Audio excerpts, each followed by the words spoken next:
parashat Tetzavé, le Baal HaTurim nous ramène que dans la parashat Tetzavé, c'est la seule parasha où le nom de Moshe n'est pas mentionné. Depuis la naissance de Moshe jusqu'à la fin de la Torah, il y a une parasha où le nom de Moshe n'est pas mentionné, c'est la parasha de Tetzavé, la parasha actuelle. Et le Baal HaTurim explique.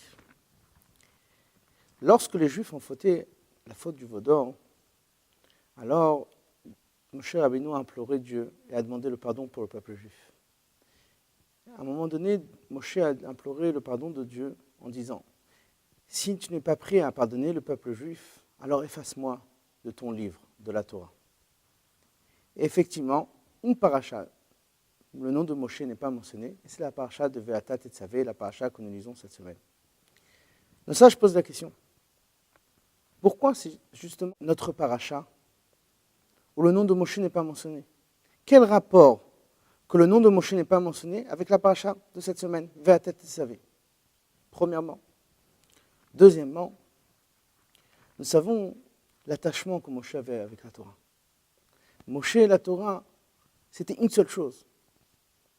Comment c'est possible que Moshe est prêt à être effacé de la Torah, qui est toute son existence, qui est lui-même, si on peut dire, est prêt à s'effacer de la Torah pour des Juifs qui ont fait la faute du veau d'or, pour des Juifs qui ont créé eux-mêmes le veau d'or? Comment c'est possible? Des Juifs qui ont transgressé le commandement de Dieu, Lo yelecha pesel, tu n'auras pas de statue. Moshe est prêt à effacer, à s'effacer pour ces Juifs-là. Alors nous sages nous répondre la réponse suivante. Moshe Rabbeinu, c'est vrai, il est attaché avec la Torah d'une façon extraordinaire. Mais l'attachement de Moshe au peuple juif est encore plus fort que l'attachement de Moshe avec la Torah. Les sages nous disent, Moshe ou Israël, Israël et Moshe. Moshe est le peuple juif, et le peuple juif est Moshe. On ne peut pas les séparer entre eux. Et de la même façon qu'à propos de Dieu, il est dit que Dieu et la Torah sont une seule chose, mais quand même l'attachement de Dieu avec le peuple juif est plus fort que l'attachement de Dieu avec la Torah. C'est la même chose avec les tzadikim, avec les justes de chaque génération. Les tzadikim de chaque génération, leur attachement au peuple juif est beaucoup plus fort que leur attachement avec la Torah. Malgré que la Torah est toute leur existence, ils ont donné leur vie pour la Torah. Mais pour sauver le peuple juif, pour défendre le peuple juif, ils sont prêts à s'attacher à tel point de s'effacer de la Torah. Et donc c'est pour cela que nous voyons que Moshe a donné sa propre personne. Moshe était prêt à s'effacer de la Torah pour le peuple juif. Pour chaque juif, même pour un juif qui a pu faire le veau d'or, parce que Afapi shechata Israëlou, même si le juif s'est détaché de la Torah, il reste un Israël, un juif. Et Moshe, puisqu'il est attaché avec le peuple juif, plus fort que la Torah, alors Moshe est prêt à s'effacer pour la Torah. Et c'est ça la liaison avec la parasha Ve'ata Tetzavé. La parasha Ve'ata Tetzavé, nos sages nous disent Ve'ata Tetzavé de Bnei Israël, toi tu ordonneras les Bnei Israël, le peuple juif. Nos sages nous disent, il y a une autre façon d'étudier le verset. Ve'ata Tetzavé, toi, Ve'ata, toi Moshe, tu attacheras le peuple juif. Tetzavé veut dire aussi tsavta, attachement. Moshe, tu attacheras le peuple juif.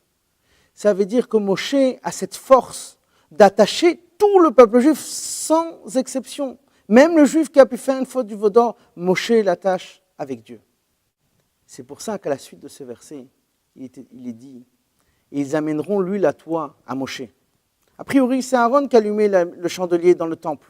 L'huile, on aurait dû ramener à Aaron. Pourquoi ramener à Moshe? Les sages nous disent, Aaron était prêt d'allumer ceux qui étaient prêts à se faire allumer. C'est-à-dire le peuple juif, ceux qui sont prêts à avancer dans la Torah Mitzvot, Aaron était parfait pour eux. Pour les autres, Moshe, lui, il était prêt à se donner, même pour un juif qui n'est pas prêt à être allumé, à être éclairé par la lumière de Torah ou Mitzvot. Moshe était prêt à l'allumer, à le rapprocher de Dieu. Et c'est ça la liaison de pourquoi dans cette paracha, nous voyons que le nom de Moshe n'est pas mentionné. Parce que justement, dans cette paracha, on voit comment l'attachement de Moshe, que Moshe est prêt à se donner pour chaque juif. Il attache chaque juif avec Dieu. Il attache même les juifs qui ne sont pas prêts à être allumés. Dans cette paracha-là, on voit que Moshe est prêt à se donner entièrement pour Dieu, pour le peuple juif, à tel point qu'il est prêt à s'effacer, que son nom ne va pas être mentionné dans cette paracha. Et c'est une leçon extraordinaire que nous pouvons apprendre.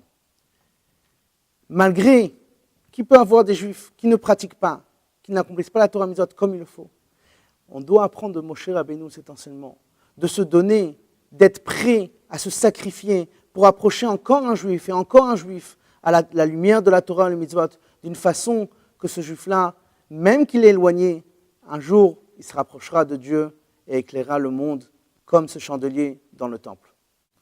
Au revoir à tous.